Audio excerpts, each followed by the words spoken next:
नमस्कार दोस्तों, आज हम बात कर रहे हैं साल 2026 की सबसे भयानक और रोंगटे खड़े कर देने वाली सर्वाइवर थ्रिलर फिल्म तू या मैं की। आज के इस वीडियो में हम इस पूरी फिल्म की कहानी, इसके हर एक सीन, इमोशनल एंगल और इसके रोंगटे खड़े कर देने वाले क्लाइमैक्स को पूरे विस्तार से समझेंगे। तो वीडियो को अंत तक जरूर देखिएगा। कहानी की शुरुआत होती है सपनों के शहर मुंबई से, लेकिन यह मुंबई दो अलग हिस्सों में बंटी हुई है। एक तरफ है नाला सोपारा की तंग और सीलन भरी गलियां, जहां रहता है मारुति। मारुति का स्टेज नेम है फ्लोपारा। मारुति एक स्ट्रगलिंग अंडरग्राउंड रैपर और कंटेंट क्रिएटर है। वह दिन रात मेहनत करता है ताकि किसी तरह उसका एक गाना वायरल हो जाए और वह अपनी गरीबी की जिंदगी से बाहर निकल सके। वहीं दूसरी तरफ साउथ मुंबई के पॉश इलाके कोलाबा में रहती है अवनी, यानी मिस वैनिटी। अवनी एक बहुत बड़े बिजनेसमैन की बेटी है और एक पॉपुलर लाइफस्टाइल इन्फ्लुएंसर है। उसकी पूरी दुनिया reels, luxury brands, beauty products और इंस्टाग्राम के फिल्टर्स पर टिकी है। इन दोनों की मुलाकात एक म्यूजिक कम लाइफस्टाइल ब्रांड के प्रमोशन के दौरान होती है। शुरुआत में यह सिर्फ एक कोलैबोरेशन थी, एक गरीब देसी रैपर और एक अमीर इन्फ्लुएंसर की जोड़ी, जिससे व्यूज और लाइक्स की बारिश हो रही थी। लेकिन धीरे धीरे कैमरों के पीछे का दिखावा सच्चे प्यार में बदलने लगता है। मारुति को अवनी का सीधापन पसंद आता है और अवनी को मारुति की ईमानदारी। दोनों एक दूसरे के प्यार में गिरफ्तार हो जाते हैं। लेकिन कहते हैं ना कि प्यार करना आसान है पर उसे निभाना मुश्किल। कुछ ही महीनों बाद कहानी में एक बहुत बड़ा भूचाल आता है। अवनी प्रेग्नेंट हो जाती है। यह खबर दोनों के पैरों तले जमीन खिसका देती है। मारुति, जो अभी खुद अपने करियर के लिए संघर्ष कर रहा है, आर्थिक रूप से बच्चे की जिम्मेदारी उठाने से डरता है। वहीं अवनी को लगता है कि अगर वह इतनी कम उम्र में और बिना शादी के मां बन गई तो उसका करियर, उसकी सोशल मीडिया इमेज और उसके परिवार की इज्जत नीलाम हो जाएगी। दोनों के बीच जबरदस्त बहस होती है। बहस धीरे धीरे क्लास डिफरेंस और पर्सनल ईगो की लड़ाई बन जाती है। अपने टूटते हुए रिश्ते को बचाने और इस प्रेगनेंसी के बारे में शांति से फैसला लेने के लिए वे तय करते हैं कि वे कुछ दिनों के लिए शहर के शोर शराबे से दूर जाएंगे। अवनी गोवा के एक बेहद अलग थलग, प्राइवेट और महंगे रिसोर्ट में बुकिंग कराती है। उन्हें लगा था कि गोवा की हवाएं उनके ज़ख्मों को भर देंगी, लेकिन वे यह नहीं जानते थे कि वे अपनी खुशी के सफर पर नहीं, बल्कि अपनी जिंदगी के आखिरी पड़ाव की तरफ जा रहे हैं। गोवा के जिस रिसोर्ट में वे रुकते हैं वह मॉनसून की वजह से लगभग खाली होता है। वहाँ बहुत कम स्टाफ था। रिसोर्ट के बीचों बीच एक 50 फीट गहरा और बहुत बड़ा ओलंपिक साइज स्विमिंग पूल था, जिसे मेंटेनेंस के लिए खाली किया जा रहा था। एक दोपहर भारी बारिश रुकने के बाद अवनी थोड़ा फ्रेश महसूस करने के लिए पूल के पानी में एक बड़े से एयर मैट्रेस में तैरने लगती है। मारुति उस वक्त कमरे में अपने किसी गाने की रिकॉर्डिंग में व्यस्त था। अचानक पूल का मैकेनिकल ऑटोड्रेन सिस्टम खराब हो जाता है और पंप तेजी से सारा पानी बाहर फेंकने लगता है। अवनी मैट्रेस पर लेटे लेटे सो रही होती है। जब तक उसकी आंख खुलती है, पूल का आधा पानी खाली हो चुका होता है। वह घबराकर बाहर निकलने की कोशिश करती है, लेकिन पानी का स्तर इतनी तेजी से गिरता है कि पूल की ऊंची, चिकनी और गीली दीवारें उसकी पहुंच से बाहर हो जाती हैं। पूल की सीढ़ी में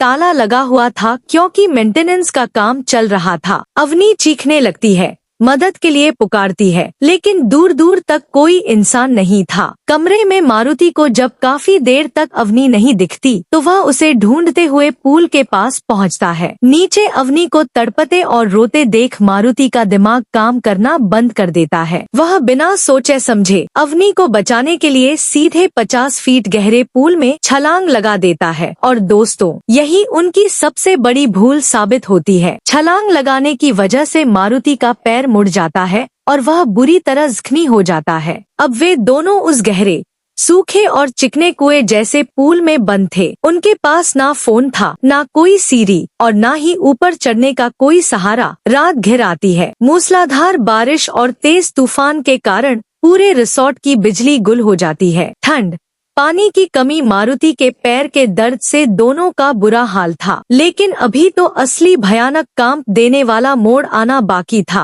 दो चमकती हुई पीली आंखें। वह कोई आम जानवर नहीं था, वह था एक 10 फीट लंबा, विशाल और खूंखार मगरमच्छ, जो पास की नदी से बाढ़ के पानी में बहकर उस ड्रेन सिस्टम में आ फंसा था। और सबसे भयानक बात यह थी कि वह एक मादा मगरमच्छ थी, जो अंडे देने के लिए एक सुरक्षित जगह ढूंढ रही थी। उसने पूल के एक अंधेरे कोने में अपने अंडे दे दिए। अब स्थिति सोचिए दोस्तों, 50 फीट गहरा बंद कंक्रीट का गड्ढा, एक तरफ दो बेबस, ज़िमी और भूखे प्यासे इंसान, और दूसरी तरफ अपने अंडों की सुरक्षा के लिए किसी भी हद तक जाने को तैयार एक आदमखोर शिकारी। हवा में सिर्फ मौत की गंध थी।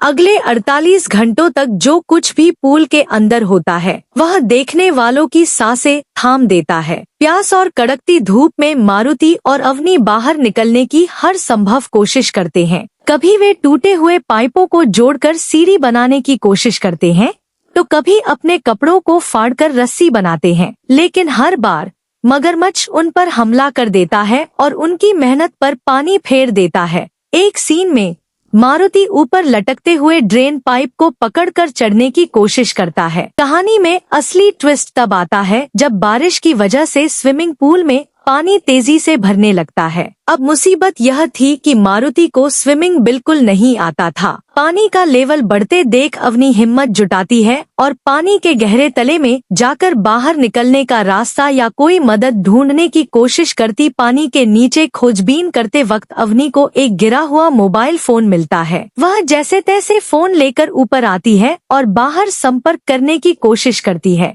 लेकिन नेटवर्क न होने के कारण कोई कॉल नहीं लग पाता। फोन बेकार साबित होता है, पर अवनी हार नहीं मानती। तभी वहां पुलिस की एक वैन आती है। पुलिस वाले रस्सी से मारुति को निकालने की कोशिश करते हैं, लेकिन मगरमच्छ के हमले और खिंचाव के कारण वो पुलिस वैन फिसलकर सीधे पूल के पानी में आ गिरती है। मारुति और अवनी उस वैन के सहारे ऊपर चढ़ने की कोशिश करते हैं। इसी दौरान वैन के पास पड़ी गन से गोली चलती है, जिससे वैन में एक बड़ा धमाका होता है। धमाके के झटके से दोनों फिर से नीचे पानी में जा गिरते हैं।